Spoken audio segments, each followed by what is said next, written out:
دیوبند نے اسلام کا پرچم، دیوبند کا تاریخ کے اندر ہر کردار نرالا۔ بسم اللہ الرحمن الرحیم۔ معزز ناظرین، آج ایک اہم بات پر گفتگو کروں گا، اور آج کی گفتگو ایک ویڈیو پر ہے۔ جیسے کہ آپ لوگوں نے یہ دیکھا اور سنا، 2 دن پہلے میں نے ایک ویڈیو اپلوڈ کیا تھا عشق مجازی اور اس کی حقیقت کے عنوان پر۔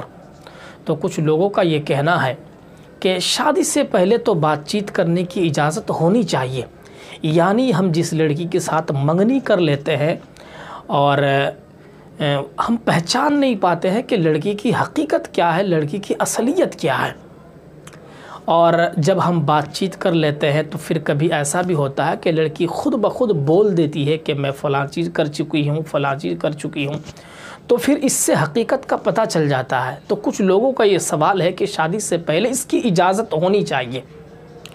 تو میں ان لوگوں سے یہ کہنا چاہوں گا کہ شریعت جو ہم آپ کے سامنے بیان کرتے ہیں، مسائل جو بیان کرتے ہیں شرعی اعتبار سے، وہ ہمارے گھر کے بنائے ہوئے نہیں ہیں۔ یا آپ سمجھتے ہوں گے کہ علماء کرام کی بنائے ہوئے یہ سارے مسائل ہیں، یہ نہایت غلیظ قسم کا کام ہے کہ جو لوگ، اور یہ سوچ ہے جو لوگ یہ سوچتے ہیں کہ بھائی یہ مسائل علماء کرام اپنی جانب سے بیان کرتے ہیں، بلکہ ہرگز کوئی ایسا نہیں ہے کہ علماء کرام اپنے گھر سے یا اپنی جانب سے مسائل نہیں بتاتے ہیں، بلکہ قرآن و سنت سے جو مسئلہ ہے اور فقہ حنفی کے اندر جو مسائل موجود ہے اسی کو علماء کرام آپ کے سامنے بتاتے ہیں۔ اس بنا پر میں نے آپ سے یہ کہا تھا اس سے پہلے گزشتہ ویڈیو پر کہ شادی سے پہلے جو لوگ تعلقات رکھتے ہیں اسی لڑکی سے، یعنی منگنی ہونے کے بعد، اور ادھر ادھر لے کے جاتے ہیں، بائکس وغیرہ پر گھماتے ہیں، یہ ساری چیزوں کے سلسلے میں نے بتایا تھا کہ یہ ناجائز کی قبیل سے ہے، حرام کی قبیل سے ہے۔ کیوں؟ اس لیے کہ منگنی یہ نکاح نہیں ہے، یہ وعدہ نکاح ہے۔ منگنی نکاح نہیں ہے، یہ وعدہ نکاح ہے۔ اس بنا پر آپ اس سے بات چیت بھی نہیں کر سکتے، آپ اسے کہیں لے کے نہیں جا سکتے، آپ اس کے ساتھ گھوم نہیں سکتے۔ ہاں البتہ رسول اکرم صلی اللہ علیہ وسلم نے ایک اجازت دی ہے، اور دیکھنے کی اجازت دی ہے کہ آپ ہونے والی بیوی کو ایک مرتبہ دیکھ لو، جیسے کہ مشکات شریف کے اندر ایک حدیث ہے کتاب النکاح کے اندر۔ اور اللہ کے رسول صلی اللہ علیہ وسلم نے ایک صحابی سے فرمایا کہ آپ شادی کرنے جا رہے ہیں کہ آپ نے اپنی ہونے والی بیوی کو ایک مرتبہ دیکھا ہے؟ صحابی نے فرمایا کہ نہیں یا رسول اللہ۔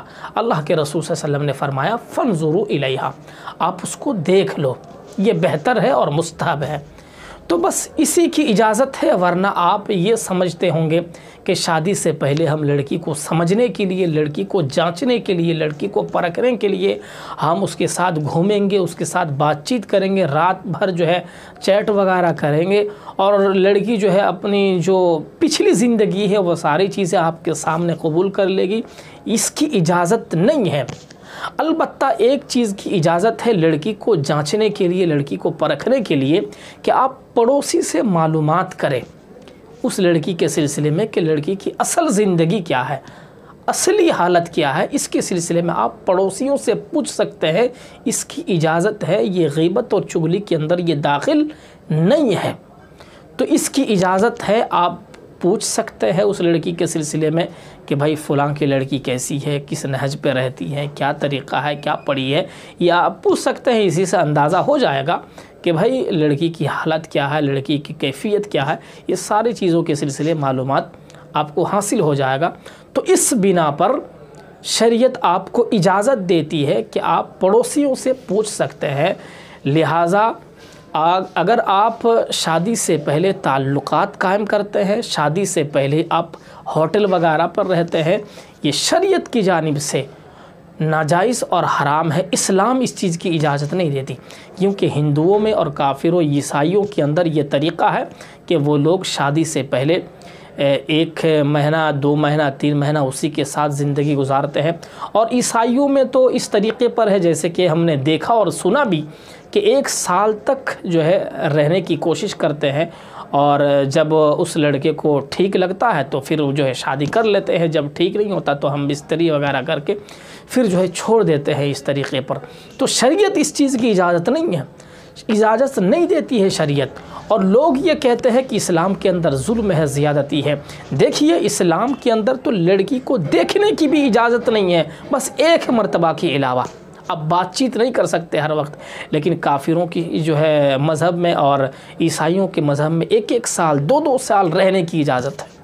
اب بتائیے کہ لڑکی کی عزت کون کرتے ہیں، اسلام یا کافر؟ اسلام ہی کرتا ہے۔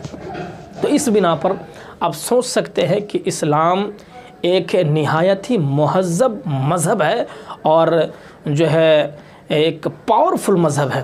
اللہ تعالیٰ سے دعا کرے کہ ہم تماموں کو صحیح اسلام سمجھنے کی توفیق دے۔